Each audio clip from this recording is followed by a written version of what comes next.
कबीर जी के आध्यात्मिक उपदेश। भारतवर्ष सदा से धर्मपरायण देश रहा है। जीवन निर्वाह के लिए भौतिक संपत्ति की आवश्यकता पड़ती है, पर यहाँ के लोगों ने उसको भी कभी सर्वोपरि स्थान नहीं दिया। यहाँ समय समय पर बराबर ऐसे त्यागी महात्मा होते आए हैं जिन्होंने धन संपत्ति को तुच्छ समझकर अपना जीवन परमात्मा के चिंतन और उसी के ज्ञान का प्रचार करने में लगा दिया। ऐसे महापुरुषों ने परमात्मा और सृष्टि के गूढ़ भेदों को प्रकट करके सर्वसाधारण को आध्यात्मिक जीवन का ज्ञान प्रदान किया। इनमें से अनेक संत पुरुष ऐसे भी हुए हैं जिन्होंने कहीं पढ़ने लिखने की अथवा साहित्यिक शिक्षा प्राप्त नहीं की, पर उनके उपदेश बड़े प्रभावशाली हैं और उन्होंने बहुत साधारण शब्दों में गूढ़ आध्यात्मिक तत्वों को समझा दिया है। ऐसे संतों में कबीर साहब का स्थान बहुत ऊंचा है।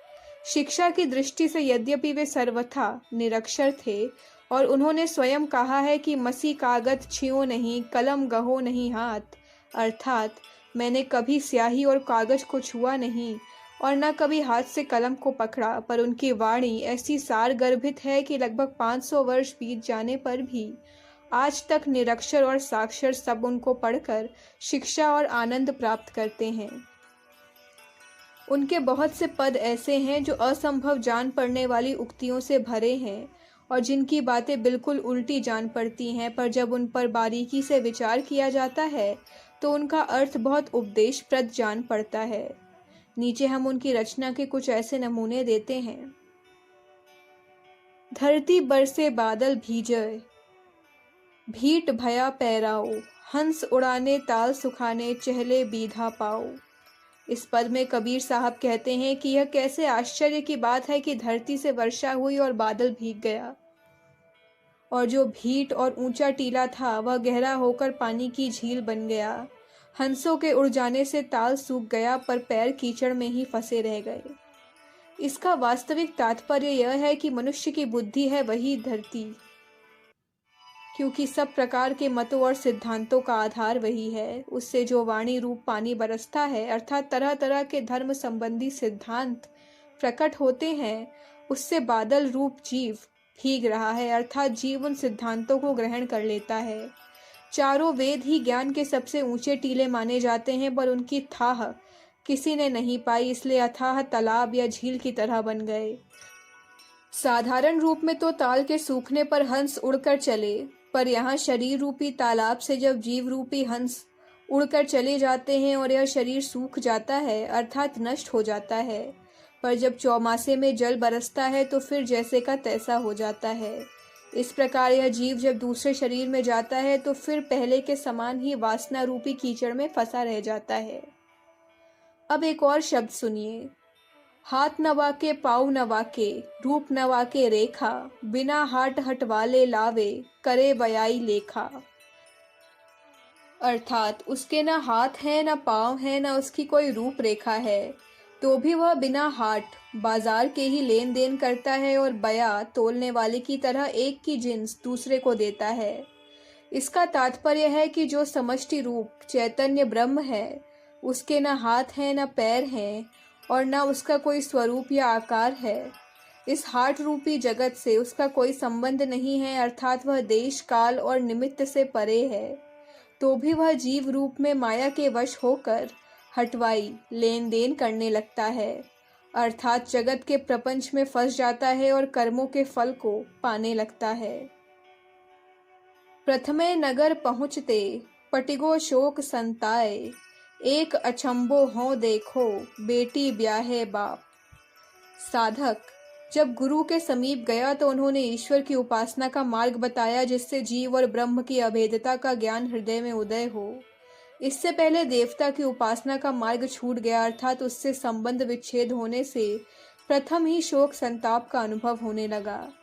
दूसरा आश्चर्य यही हुआ कि गुरु ने जब यह उपदेश दिया कि तुम ही पूर्ण ब्रह्म हो, तो उस दर्जे पर पहुंचना तो सहज नहीं है। इस उपदेश को सुनकर वह अपने को ब्रह्म मानकर धर्म कर्म छोड़ बैठा और ज्ञान अज्ञान के द्वंद्व में फंस गया, और इस प्रकार जीव को माया ने, जो जीवात्मा अथवा ब्रह्म से ही उत्पन्न होती है और इस दृष्टि से उसी की बेटी है, सांसारिक बंधनों में बांध लिया।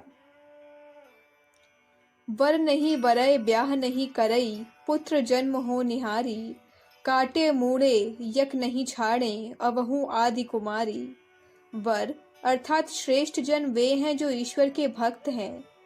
उनको संसार की विद्या अविद्या स्पर्श नहीं कर सकती है, और जो इस विश्व का पति अथवा संचालक ब्रह्म है वह ब्याह नहीं करता, अर्थात माया में नहीं फंस सकता। ऐसी अवस्था में माया पुत्र रूप जगत को ही उत्पन्न करती है।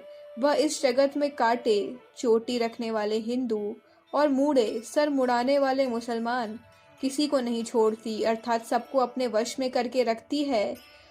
फिर भी वह सर्वदा कुमारी ही बनी रहती है, अर्थात स्वयं किसी के वश में नहीं होती। उंदर राजा टीका बैठे, विषहर करे खवासी, श्वान वापुरा धरनी ठाकुरा, बिल्ली घर में दासी। अर्थात उंदुर अर्थात चूहा तो राजा बना है, विष पर अर्थात सर्प उसका खवास या सेवक बना है, कुत्ता उसके भंडारी का कार्य कर रहा है और बिल्ली दासी बनी हुई है।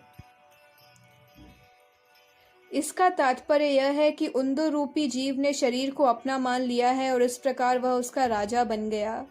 काल समय रूपी सर्प है, वह खवास खाने वाला होकर उसकी आयु को खाता जाता है, अर्थात प्रतिदिन कम करता जाता है। श्वान अर्थात सांसारिक विषयानंद ने जीव को धरी के पकड़कर ढक लिया है, अर्थात जो षड दर्शनों की बातें हैं वे घर में दासी हो रही हैं, अर्थात जीव को तरह तरह के मतों में फंसाकर भगवान की भक्ति रूपी गोरस से वंचित कर देती हैं। कागज हार कार कुड आगे, बैल करे पटवारी, कहे कबीर सुनो हो संतो, भैसे न्याऊ निवारी। जो गुरु बनने वाले लोग हैं वे कागज लिखकर अर्थात पोथी बनाकर रखते हैं। उन पोथियों से गुरु लोगों के चेला जो बैल रूप हैं वे पटवारी गिरी करते हैं, अर्थात इस काया नगरी के बने वाले मन, बुद्धि, चित्त, अहंकार, पृथ्वी, अप, तेज, वायु, आकाश, 10 इंद्रिय आदि का विचार करते हैं और कौन किसके अधीन है, और वे पटवारी ज्ञान रूपी द्रव्य वसूल करके आत्मा रूपी राजा के सुपुर्द करते हैं।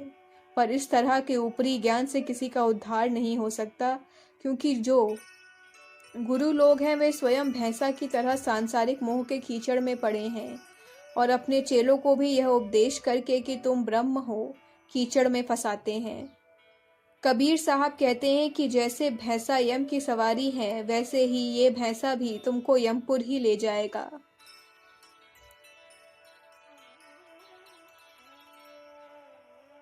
अखंड ज्योति दिसंबर 1959, पृष्ठ संख्या 9-10। हमारे YouTube चैनल विचार क्रांति दूत अखंड ज्योति पत्रिका को सब्सक्राइब करें एवं अगली वीडियोस प्राप्त करने के लिए बेल आइकन दबाएं। धन्यवाद।